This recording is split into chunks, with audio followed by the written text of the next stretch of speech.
தமிழ் சொந்தங்களுக்கு வணக்கம். அண்ணன் சீமானோட எழுச்சி மாநாடை பற்றி தான் இப்போ எல்லா கட்சிகளும் பேசிகிட்டு இருக்கு. எல்லா இடங்களையும் சரி, இப்படி ஒரு கூட்டமா அப்படின்னு ஆச்சரியப்பட வச்ச ஒரு பெரிய மாநாடாக அண்ணன் சீமானோடவர்கள் நடந்திருந்தது. அதற்கு காரணம் என்ன அப்படின்னு பார்த்தோன்னா, மற்ற கட்சிகள் கூப்பிடுறாங்க, ஏதோ ஒரு வாங்க அப்படின்னா ஒரு மாநாட்டுக்கு கூப்பிடுறாங்கன்னா மக்கள் போகிறது கிடையாது. உங்களுக்கு 500 ரூபா காசு தருவோம், உங்களுக்கு வந்துட்டு போகிறதுக்கு செலவுக்கு காசு தருவோம், பிரியாணி தருவோம், நீங்கள் உட்கார்ற சேரை முதல் கொண்டு நீங்கள் எடுத்துகிட்டு போயிடலாம், அப்புறம் இந்த வாழை மரம், வாழைத்தண்டு, வாழை இலை எது வேணாலும் நீங்கள் எடுத்துகிட்டு போங்க அப்படின்ற மாதிரி கூப்பிட்டு கூவி கூவி உங்களுக்கு ட்ரெஸ்ஸு தரோம் வாங்க, சாப்பாடு தரோம் வாங்க அப்படின்னு கூட்டிகிட்டு போகிற கூட்டம் இருக்குது. ஸோ அவங்க வந்ததே எந்த ஒரு கொள்கையின் அடிப்படையில் வரமாட்டாங்க. ஸோ வருவாங்க, கத்துவாங்க, விசில் அடிப்பாங்க, சண்டை போட்டு ஆளுக்கு கிளம்பிடுவாங்க. ஆனால் இங்கே அண்ணனோட கூட்டத்தில் பார்த்தோம் அப்படின்னா அவ்வளோ ஒரு டிசிப்ளின் இருந்தது. ஈவன் அவங்க உட்கார்ந்த சேரெல்லாம் அவங்களே ஆர்கனைஸ் பண்ணி எடுத்து வச்சுட்டு போகிற அளவுக்கு ஒரு ஒழுக்கமான மக்கள் பார்க்கும்போது, ஏன்னா நாம் எல்லாருமே வந்து ஒரு கொள்கையின் அடிப்படையில் ஒன்று சேர்ந்திருக்கும், அந்த ஒரு கொள்கை மட்டும்தான் நமக்குன்றதை ரொம்ப அழகாக காமிச்சாங்க. அண்ட் அண்ணன் சீமான் அவர்களோட பேச்சு எப்படி இருந்தது அப்படின்னு பார்த்தோம்னா, நம்ம எல்லாருமே ஒரு இனத்தின் தாயோட பிள்ளைகள் அப்படின்னு முதல்ல ஆரம்பிக்கும் போதே அந்த ஒரு அன்பு நமக்குள்ள இருக்கிற என்ன அன்பு, நம்ம எல்லாரும் இன்னைக்கு அண்ணா தம்பி அக்கா தங்கச்சி அப்படின்னு ஒரு பாசத்தோட இருக்கிறோம் அப்படின்னா அந்த பிணைப்பிற்கு காரணம் என்ன? நம்ம தமிழ் சொந்தங்கள், நம்ம தமிழ் தாய் பிள்ளைகள் அப்படின்ற ஒரு உணர்வு. அந்த உணர்வு தான் நம்ம எல்லாரையும் ஒன்றிணைக்குது அப்படின்றாங்க. ஏன்னா இவ்வளோ நாள் நம்ம தமிழ்நாட்டை தமிழர்கள் ஆட்சி புரியல, அதனால தான் தமிழ் மக்கள் மேலே அவங்களுக்கு எந்த பற்றும் கிடையாது, பாசமும் கிடையாது, நம்மளோட வளர்ச்சியை பற்றி அவங்களுக்கு கவலை கிடையாது. தமிழ்நாட்டை கூறு போட்டு விற்கிறதுக்கு காரணம் தமிழ் மக்கள் மேலே இனப்பற்றே இல்லாத மற்ற இனவாதிகள் இருக்கிறதுனால தான் அப்படின்றத ரொம்ப அழகாக முதல் வார்த்தையிலே அண்ணா சொல்லிட்டாரு. நாங்கள் இங்கே வந்தது பழைய பில்டிங்க்கு பெயிண்ட் அடிக்கிறதுக்காக இல்லை, ஒரு புது கட்டிடத்தையே நாங்கள் உருவாக்குவோம் அப்படின்றாங்க. ஏன்னா இது வரைக்கும் நம்ம பார்த்தது எப்படி, டிஎம்கே இல்லைனா ஏடிஎம்கே இவங்க வந்து என்ன பண்ணுவாங்க, அவங்களோட ஆட்சியில் இந்தந்த குறைகள்லாம் இருந்தது, நாங்கள் இதை சரி பண்ணுவோம் அப்படின்னு என்றைக்கும் சரி பண்ண மாட்டாங்க. இந்தந்த குறைகள் குறைகள் குறைகள் இதை சொல்லி சொல்லியே இந்த கட்சி வந்தால் இதை பண்ணிடும், ஏடிஎம்கே உள்ளே வந்துச்சுன்னா பிஜேபி உள்ளே வந்துடும், இப்படி நம்மளை பூச்சாண்டி காட்டி பேட்ச் ஒர்க் மட்டும்தான் பண்ணிட்டு இருந்தாங்க. ஆனால் நாங்கள் வந்தோம் அப்படின்னா, நம்மளோட நாம் தமிழர் கட்சி வந்தது அப்படின்னா ஒரு புதிய தேசம் உருவாக்கும் அப்படின்றத ரொம்ப டீட்டெயிலாக சொல்லியிருக்கார். அது என்னன்றதை பார்க்கலாம். அதாவது இன்னைக்கு இருக்கிற அரசியல் வெறும் விளம்பர அரசியல். நீங்களே சொல்லுங்கள், யூடியூப்பை திறந்தாலே எத்தனை பேர் எவ்வளோ டிஎம்கே ஆட் பார்க்குறீங்க அப்படின்றத சொல்லுங்கள். என்ன காரணம்னா பணம், அதுவும் நம்ம வீட்டு பணம் தான்.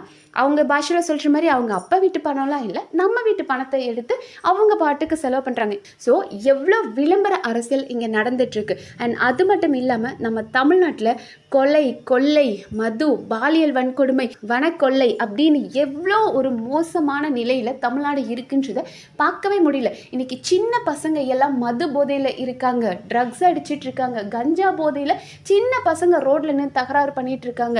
ஏன்டா அப்படி பண்ணுறீங்கன்னு கேட்டால் அதுக்கு வெட்டுறானுங்க, குத்துறானுங்க, கட்சிக்காரனுங்க வரானுங்க, என்னென்னமோ பண்ணிக்கிட்டு இருக்கானுங்க. ஸோ நம்ம தமிழ்நாடு இவ்வளோ மோசமாக போயிட்டுருக்கு. அண்ட் அது மட்டும் இல்லாமல் காடு வளம், கனிம வளம் அப்படின்ற எல்லாத்தையுமே வந்து இன்னைக்கு நம்மளத கூறு போட்டு வித்துக்கிட்டு இருக்கிறாங்க. ஏன்னா இவங்க யாருக்குமே நம்ம தமிழ்நாட்டு மேலே அக்கறை கிடையாது. ஏன்னா தமிழ் மக்கள் அப்படின்ற இனப்பற்று அவங்களுக்கு கிடையாது. ஆனால் நாம எல்லாரும் அப்படி கிடையாது. நம்ம எல்லாருமே கொள்கை தெளிவு இருக்குது, குழப்பம் இல்லாத முடிவு எடுப்போம் அப்படின்றாங்க.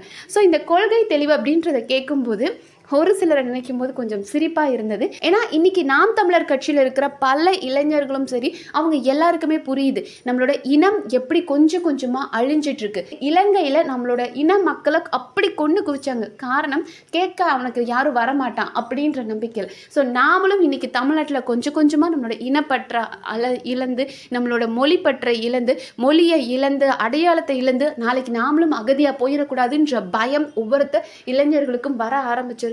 அண்ட் பெரியவங்க கிட்டையும் இப்போ நிறைய பேர் அதை பேசுகிறாங்க. அண்ட் நம்மளோட கொள்கை என்ன அப்படின்றது தெரியும் நமக்கு. நம்மளோட இனத்தோட விடுதலை, சுதந்திரம் கிடைச்சிருச்சு அப்படின்னு நீங்கள் நினைக்கலாம். ஆனால் இன்றைக்கும் நம்ம அடிமைகளாக தான் வாழ்ந்துக்கிட்டு இருக்கோம். என்ன நம்ம கிட்டேயே வந்து நம்மளை எவ்வளோ முட்டாளாக இந்த அரசியல்வாதிங்க நினைக்கிறாங்க. நம்ம கிட்ட 5000 ரூபா உங்களுக்கு தரேன், உங்கள் அக்கௌண்ட்டில் 5000 ரூபா போட்டுருவேன், நான் ஆட்சிக்கு வந்தால் உங்களுக்கு 10,000 ரூபா தரேன் அப்படின்றாங்க.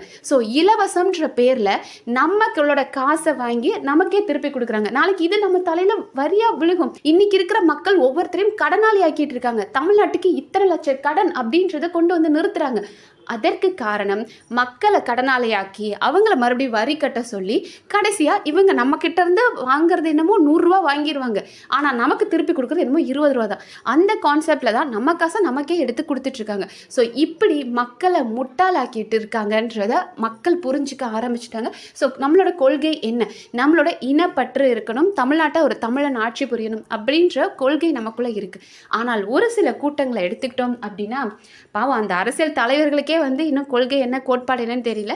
ஸோ நான் வந்து விஜய் அவர்களை தப்பாக சொல்ல விரும்பல. ஆனாலும் நீங்கள் வந்து ஈவேராவையும் ஒரே இடத்துல வைக்கிறீங்க, வேலுநாச்சியாரையும் ஒரே இடத்துல வைக்கிறீங்க. கேட்டால் நாங்கள் வந்து இவங்க கிட்ட இருக்க நல்லதை எடுத்துக்குவோம், அவங்க கிட்ட இருந்து நல்லதை எடுத்துக்குவோம் சார், விட்டால் ராஜபக்ஷ கிட்ட கூட கொஞ்சம் நல்லது இருக்குது அங்கேயும் எடுத்துக்கலாமே அப்படின்ற மாதிரி இருக்குது. அண்ட் அவங்களே அவங்களோட கொள்கை என்னன்றதுல ஒரு தெளிவான முடிவில்லை. அப்படி இருக்கும்போது அவங்களோட கூட்டம் எப்படிப்பட்டதாக இருக்கும் அப்படின்றத புரிஞ்சுக்கோங்க. வெறும் திரை கவர்ச்சி, விஜயை வந்து நாங்கள் பார்த்துட்டோம்ப்பா, அவர் படத்தில் மாசுப்பா ஹீரோ, அதனால் நாங்கள் அவரை கொண்டாடுவோம் அப்படின்னு கொண்டாடுற எந்த ஒரு கொள்கை கோட்பாடு இல்லாத மக்களாக இருக்காங்க. ஆனால் நாம் தமிழர் கட்சி வந்து அவ்வளோ ஒரு கொள்கை தெளிவு இருக்கிறோம் அப்படின்றாங்க. அண்ட் அது மட்டும் இல்லாமல் அரசியலில் தனித்து நின்று போராடுற அந்த ஒரு குணம் இருக்கு இல்லையா, அது இந்தியாவில் வேற எந்த கட்சிக்காவது இருக்கா? இவ்வளோ நாட்கள் 2016 இன்னைக்கு வரைக்கும் எந்த ஒரு சமரசமும் இல்லாமல் பணம் எதுவுமே வாங்காமல் எனக்கு வந்து பணமும் வேண்டாம் புகழும் வேண்டாம் நான் என் கொள்கை பிடிப்போடு நிற்பேன் அப்படின்னு வேறு எந்த கட்சி இது வரைக்கும் நின்று இருக்கு? நமக்கெல்லாம் நல்லா தெரியும். தேமுதிக நம்மளோட விஜயகாந்த் அவர்கள், அவர் ரொம்ப நல்ல மனுஷன். அந்த மனுஷன் இறங்கும்போது அத்தனை பேர் வருத்தப்பட்டாங்க. ஏன்னா அவர் அவ்வளோ உதவி பண்ணியிருக்கார் மக்களுக்கு. அப்படிப்பட்ட ஒரு நல்ல மனுஷனை குடிச்சிட்டு பேசுகிறான்னு அவரை கொஞ்சம் கொஞ்சமாக சித்திரவதை பண்ணி கொன்னானுங்க. யார் அப்படின்னு நமக்கு தெரியும். வடிவேலு அப்படின்ற ஒருத்தனை பேச வச்சு அந்த மனுஷனை கொன்று அந்த மனுஷனை ஒவ்வொரு விஷயம் அவர் என்ன பேசினாலும் அவரை ட்ரிகர் பண்ணி அவரை பேச வச்சு அவர் சின்னதாக பண்ணால் கூட அதை பெருசாக எக்ஸாஜரேட் பண்ணி அவரை வீழ்த்தினாங்க. அப்படிப்பட்ட டிஎம்கே கிட்ட இன்னைக்கு தனக்கு இந்த இடத்துல வந்து நான் சர்வைவ் ஆகணும், நானும் எனக்கு ஒரு அதிகாரம் வேணும், நான் கொஞ்சம் பணம் சம்பாதிக்கணும் அப்படின்றதுக்காக அவரோட காலில் போய் விழாத குறையா டிஎம்கே காலில் போய் விழுந்திருக்காங்க தேமுதிகவோட இருக்க பிரேமலதா. ஓபிஎஸ் அவர்கள் அவரும் டிஎம்கேல சேர போகிறார். ஸோ இவங்க யாருக்குமே வந்து மக்கள் மேலே அன்பும் கிடையாது, அவங்களுக்கு ஒரு கொள்கை கோட்பாடு எந்த பிடிப்பும் கிடையாது. ஆனால் இன்னைக்கு வரைக்கும் தனியாக நின்று 2016 வெறும் 1% வாக்கு வாங்கின நாம் தமிழர் கட்சி இன்னைக்கு வரைக்கும் களத்தில் நின்று போராடிட்டு இருக்காங்க. அண்ணா சொல்கிறேன் அண்ட் சீமான் அண்ணன் அவர்கள் சொல்லியிருக்காங்க, நம்ம எல்லா இடத்துலையும் தோற்று போயிருக்கோம், நம்ம நின்று எல்லா இடத்துலையும் தோற்று போயிருக்கோம். ஆனால் ஒவ்வொரு தடவையும் அடி வாங்கி வாங்கி வெறியோட அடிமைப்பட்ட இனமாக நம்ம இருக்கக்கூடாது, நம்ம எழுந்து நிற்கிறோம் இல்லையா, அதுதான் நம்ம திறமை. இத்தனை தடவை விழுந்து விழுந்து அடி வாங்கும் போது ஒரு கட்டத்தில் போதுண்டா அப்படின்னு ஆயிரும். இல்லை வேறு எவனோட தோல்லையாவது சாஞ்சு நம்ம நிற்கலாமா அப்படின்னு தோணும். ஆனால் நாம் தமிழர் கட்சி மட்டும்தான் தன்னோட கொள்கை பிடிப்பு, என் இனம் வாழணும், என் இனத்தை அழிக்கிற எவன் கூடயும் நான் சேர மாட்டேன், அதுக்காக நீ என்னை எத்தனை அடி அடிச்சாலும் மிதிச்சாலும் நான் எந்திரிச்சு நிப்பேன் அப்படின்னு இன்னைக்கு வரைக்கும் சீமான் அண்ணன் நின்றுட்டு இருக்கார். அண்ட் அது மட்டும் இல்லாமல் உங்கள் மீது இருக்கிற தைரியத்துல தான் நாங்கள் களத்தில் நிற்கிறோம் அப்படின்றாங்க. ஸோ மக்களே தயவு செஞ்சு புரிஞ்சுக்கோங்க, கொஞ்சமா யோசிங்க. அண்ட் இன்னைக்கு இருக்கிற இளைஞர்களுக்கு புரியுது. அண்ட் உங்க வீட்டில் இருக்கிற உங்க பெற்றோர்களுக்கும் சொல்லி கொடுங்க, மற்ற கட்சி இலவசம் தரல, இலவசம்ன்ற பேர்ல நம்மளை கடனாளையாக்கி அண்ட் நம்ம மேல அதை வரின்ற பேர்ல நம்மளை கொண்டு வந்து நம்மளை கொல்ல போறாங்க.